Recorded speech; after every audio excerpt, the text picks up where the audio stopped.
गणिताचे काल सगळे पी-वाय-क्यू करून झाले. पी-वाय-क्यू म्हणजे पी-वाय-क्यूमध्ये प्रिलिम्स आणि मेन्सचे पी-वाय-क्यू मी केलेत आणि एक आता चांगला कॉन्फिडन्स त्याबाबत आला आहे. त्यानंतर मग नोट्स जेवढ्या बी केल्या होत्या तेवढ्या सगळ्या जमा केल्या आणि मग एक शेवटचं रिव्हिजन मग मी काल आणि आज नोट्स केलं. सो प्रत्येक टॉपिकच्या नोट्स मी जमा केल्यात. पॉलिटी असेल, हिस्ट्री असेल, जे पण सिलेबसमध्ये पॉईंट दिलेत. सो आणि ज्याच्यावर पी-वाय-क्यूमध्ये प्रश्न आलेत. सो आणि अशा नोट्स केल्यात की शॉर्टमध्ये केल्यात. सगळंच असं केलं नाही, जे की इम्पॉर्टंट आहे आणि जे लक्षात राहायला थोडंसं अवघड जातं आहे, तर ते मी त्याच्यामध्ये लिहिलं आहे. सो जेणेकरून जास्त काही बल्की होणार नाही त्या नोट्स आणि वाचायला सोपं जाईल आणि सिलेबस पण कव्हर होईल. सो एवढ्या सगळ्या नोट्स त्या जमा झाल्यात, बघू शकता. ते एवढं असं आणि खरं तर ॲक्च्युली खूप जास्त नाही आहे, शॉर्टमध्येच आहे, तरी पण एवढ्या जमा झाल्यात. कारण की याच्यातून दिसतं की आपला सिलेबस किती वास्ट आहे. आणि हे माझं टाईम टेबल म्हणजे आतापर्यंत जेवढं मी कव्हर केलं आहे, सो 331 तास आतापर्यंत झाला आहे दुपारपर्यंत. सो 335पर्यंत होईल.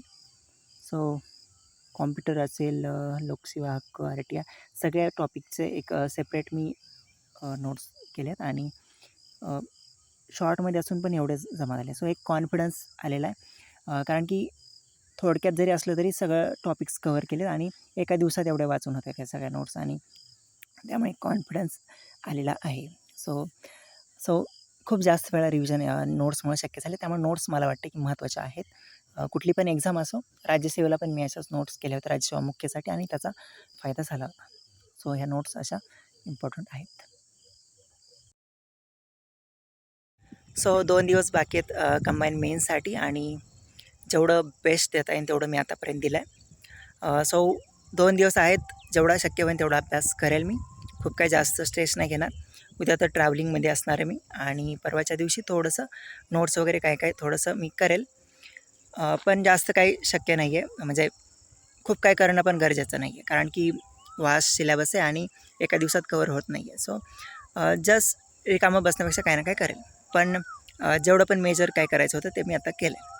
सो आता फक्त एक्झाममधला एक्झिक्युशनचा मी विचार करतो आहे. सो एकावेळी एक प्रश्न असेल एक्झाममध्ये आणि त्या प्रश्नाला मी माझं आत्तापर्यंतचं जे पण माझं नॉलेज आहे त्याचा वापर करून मी त्याचं म्हणजे त्याच्या उत्तरापर्यंत जाण्याचा माझा प्रयत्न असेल. सो एक्झाममध्ये बेस्ट देण्याचा माझा प्रयत्न असेल. सो जेवढं शक्य आहे आपल्या हातात, जेवढं कंट्रोलमध्ये तेवढं आपण करायचं.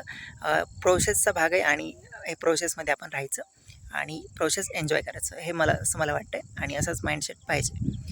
सो जास्त काही एक्स्ट्रा प्रेशर घेण्याची गरज नाही आहे, जे व्हायचं ते होणारच आहे. सो फक्त आपण थोडंसं मला वाटतं उलट जास्त रिलॅक्स आणि थोडंसं म्हणजे एक मध्यम मार्ग जर म्हणजे स्वीकारला, म्हणजे जास्त काही खूपच स्ट्रेस पण नाही आणि खूपच कॅज्युअल पण आहे, तर मला वाटतं जास्त फायदा होतो. सो तसं माझा ॲप्रोच असणार आहे. सो एकावेळी एक प्रश्नावर रिॲक्ट करेल आणि तिथं माझं बेस्ट देईल. सो बघूया आता एक्झाममध्ये की मी कसा अभ्यास केला आहे आणि काय रिझल्ट येतो आहे ते. सो ते आता टाईमच ठरवेल, परंतु जेवढं हातात तेवढं मी करेल. सो आता आणि तुम्हाला पण सगळ्यांना जे पण मेन्सला आहेत त्यांना सगळ्यांना शुभेच्छा आणि बेस्ट द्या, एवढंच म्हणेल.